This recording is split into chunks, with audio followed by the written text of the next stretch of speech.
Hello, thanks for joining me. In a few days, we're going to be gathering to make some important decisions at the upcoming board retreat for around our strategic plan. I just want to make sure we're kind of all on the same page. So I've created a couple of videos to kind of ensure that we are all understanding the strategic framework.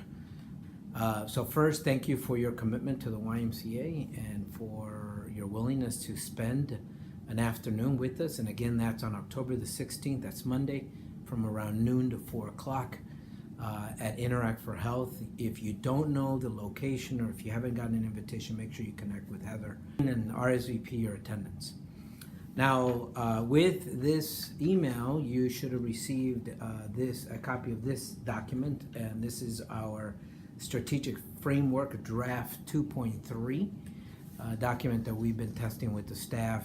This is the culmination of a lot of meetings, both with community leaders and the staff over the last several months. So let me start with the impact statement. And again, the impact statement is found at the very top of this document. You see it behind me. And it states this, that the YMCA will inspire, specifically motivate and encourage individual and community transformation through achievement, belonging, and relationships. This means that we're going to be about transforming communities and individuals by ensuring that they meet goals, that's the achievement part, that they build relationships with each other, that's the relationship part, and then making sure that they get a sense of connection to our cause, that's the belonging part. So whether the kids are taking a swim lesson or seniors are in a class or we're taking a Zumba class, we want to make sure that they're meeting goals, building relationship with each other, and also getting inspired and connected to our cause. And we believe that that environment will motivate and encourage them to be transformed in spirit, mind, and body. The strategic initiative is in line with our 3 areas of focus, and that is, of course, youth development, healthy living, and social responsibility. And again, if you're following along, that's these 3 boxes here, and I'm going to talk about youth development for a couple of minutes. Now, what we're thinking about here is we want to make sure that all of our programs, whether they're swim lessons or youth sports, that they use a holistic approach and an evidence-based approach to their program design. Now, by holistic, we mean social, emotional, cognitive, and physical development. Real technical words to mean that we want to make sure that kids are growing in spirit, mind, and body. So whether they're, again, on the swim team or in resident camp, that their social, emotional, that their cognitive, and their physical development is taking place. And that we, again, make sure that kids get a sense of connection to the cause, that they achieve certain goals, and that they build friendships that will last a lifetime. Not only that, we're also taking a look at our programs that have not scaled up to this point and begin to ask what our strategy is going to be for those programs. These are the smaller programs like Achievers, Gymnastics, Autism, and begin to ask, are these going to grow, or do we need to partner and pivot these off of our programs? If we cannot scale these programs, then our ability to perform at a significant level is greatly diminished. Think about it in your own companies.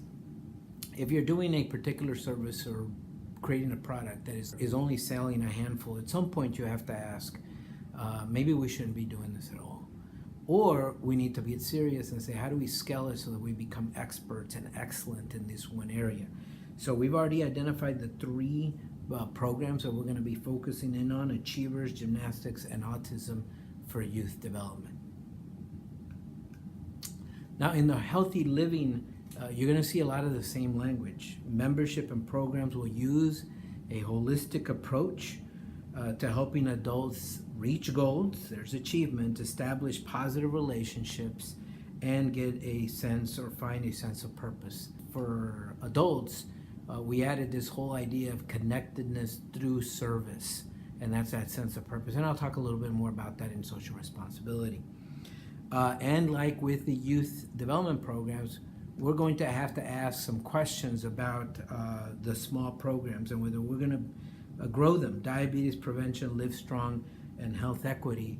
the focus is going to be on a holistic approach in spirit, mind, and body, and then creating an environment where people meet goals, make friends, and connect to the organization, and then asking some questions about those small programs and how we scale them.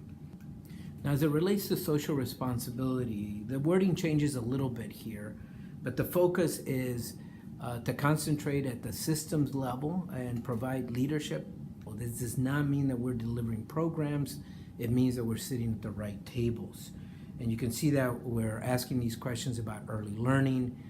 We're asking these questions about STEM and obesity and poverty, and also the opioid epidemic. And then finally, the last bullet in this section is making sure that we encourage our members to serve.